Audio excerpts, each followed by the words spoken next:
మరొకసారి ఈ విధంగా మిమ్మల్ని కలుసుకోవడానికి దేవుడిచ్చిన కృపను బట్టి దేవునికి వందనాలు తెలియజేస్తా ఉన్నాను. సో లాస్ట్ ఎపిసోడ్‌లో మనం ఏం నేర్చుకున్నాము అంటే,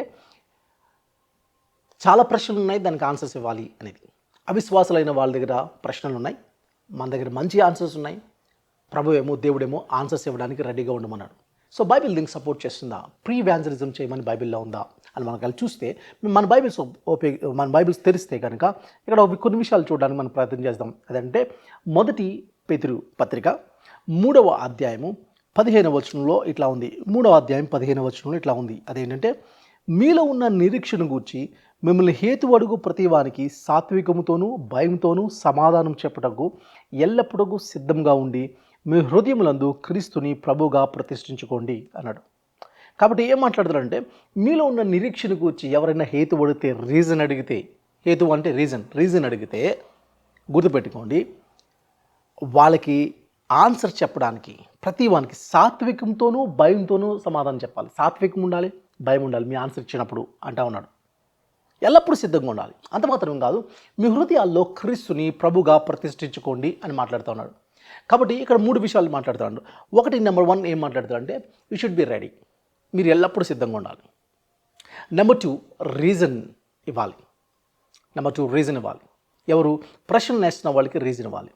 మూడోది, మీ హృదయాల్లో క్రీస్తుని ప్రభువుగా ప్రతిష్ఠించుకోవాలి.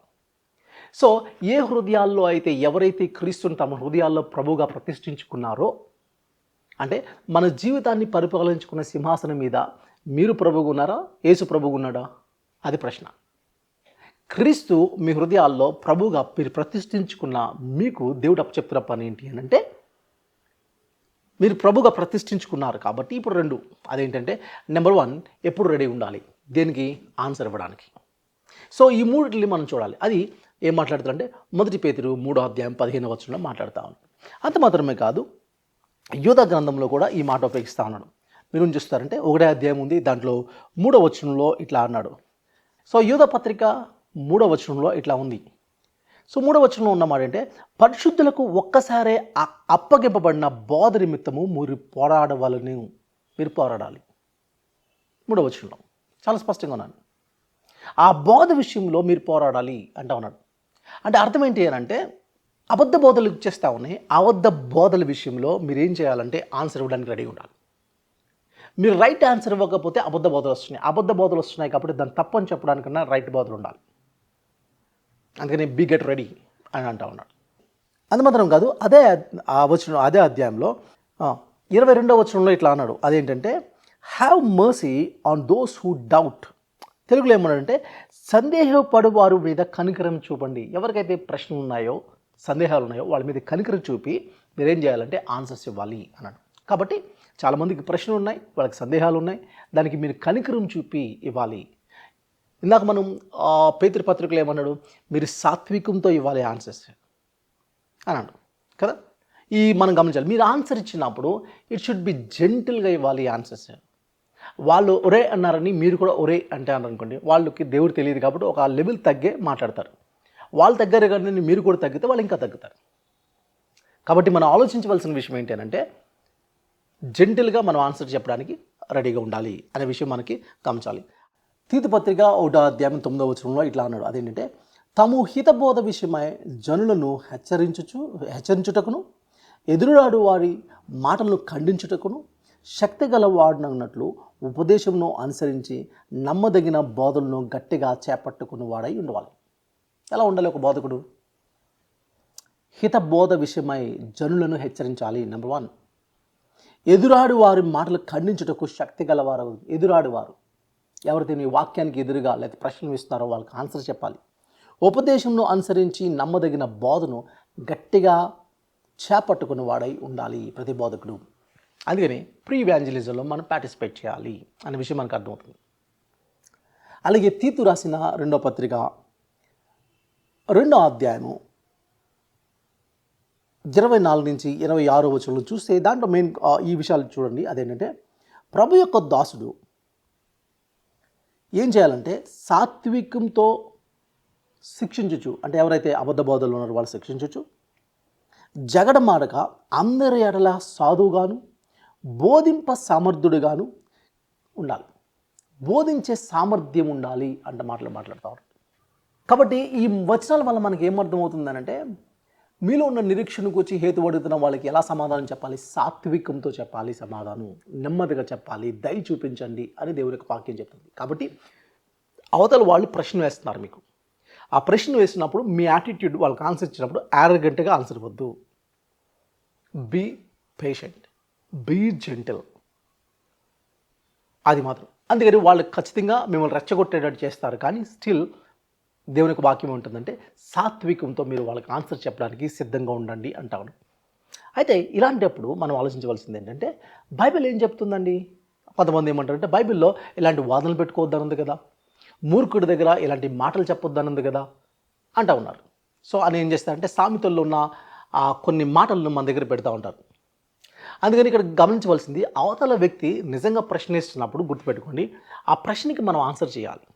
అవతడు మూర్ఖుడు, నువ్వు వేసినా వాడు వినే పరిస్థితులు లేడనుకోండి, అలాంటి జోలికి వెళ్ళదు. మీరు తప్పు పట్టుకోవడానికి ప్రయత్నం చేస్తాడు అనుకోండి, సత్యం అంగీకరించే స్థితిలో లేడనుకోండి, ప్రాబ్లం ఏంటి అవతల వాళ్ళది? నేను చాలా చోట్ల కొంచెం ప్రశ్నలు వేస్తాను, నేను ఆన్సర్ ఇస్తాను, వాళ్ళు తీసుకోరు. అంటే వాళ్ళ ప్రాబ్లం ఒక ఆయన నాతో అడిగితే నేను అడగాను, మీ ప్రాబ్లమ్ ఏంటి అని అంటే ఇంటలెక్చువల్ ప్రాబ్లం కాదు, యాక్సెప్టెన్స్ ప్రాబ్లం. మీకు ప్రశ్న ఉంది, నేను జవాబు ఇచ్చాను, మీరు ఆ జవాబు ఎందుకు తీసుకుంటలేదు అని అంటే మీ హేతువంతమైన లేకపోతే ఇంటలెక్చువల్ ప్రాబ్లం కాదు. మీ ఇంటలెక్చువల్గా మీరు క్వశ్చన్ వేశారు, నేను దానికి ఆన్సర్ ఇచ్చాను ఇంటలెక్చువల్గా. నేను ఎందుకు తీసుకుంటలేదు? మీరు యాక్సెప్ట్ చేయడానికి రెడీగా లేరు. కానీ దేవుని వాక్యం ఏమంటుందంటే, అలా యాక్సెప్ట్ చేసిన రెడీగా ఉన్న వాళ్ళకి మీరు ఆన్సర్ చేయండి. మూర్ఖత్వంలో ఉండి మీరు ఆన్సర్ ఇచ్చినా వాళ్ళు మీతో వాదన పెట్టుకున్న వాళ్ళకి బీ కేర్ఫుల్, అలాంటి అనవసరమైన వాదనలోకి వెళ్ళొద్దు అని మాట్లాడుతుంది. అది రెండోది గుర్తుపెట్టుకోవాలి, కొంతమంది ఏమంటే ఇంత లాజిక్ రీజన్ ఎవరికి అవసరం లేదు అంటున్నారు. ఇది కూడా మీరు గమనించాలి. సో ఇంత లాజిక్ రీజన్ అవసరం లేదు. నేను ఒకసారి ఒక చోట మాట్లాడితే లాజిక్ గురించి ఒక క్లాస్ తీసుకుంటే అక్కడ కూర్చున్న ఒక పాస్టర్ గారు ఏమన్నారంటే, అంత రీజన్ అవసరం లేదండి అన్నాడు. అంత రీజన్ ఇవ్వకూడదు అన్న. ఎందుకు ఇవ్వకూడదు అని అన్నాను. ఆయన రీజన్ ఎందుకు ఇవ్వకూడదు నాకు రీజన్ చెప్పాడు ఆయన. గుర్తుపెట్టుకోండి, ఏంటి అని అంటే రీజన్ ఇన్ఎస్కేపబుల్. నువ్వు రీజన్ ఎందుకు ఇవ్వకూడదు అంటే మళ్ళీ దానికి రీజన్ చెప్పాలి కదా. అందుకని రీజన్ అనేది నువ్వు తప్పించుకోలేనిది. అందుకని ప్రశ్నలు వేస్తున్నప్పుడు మన దగ్గర రీజనబుల్ ఆన్సర్స్ ఉన్నాయి అనే విషయం మనం ఆలోచించాలి.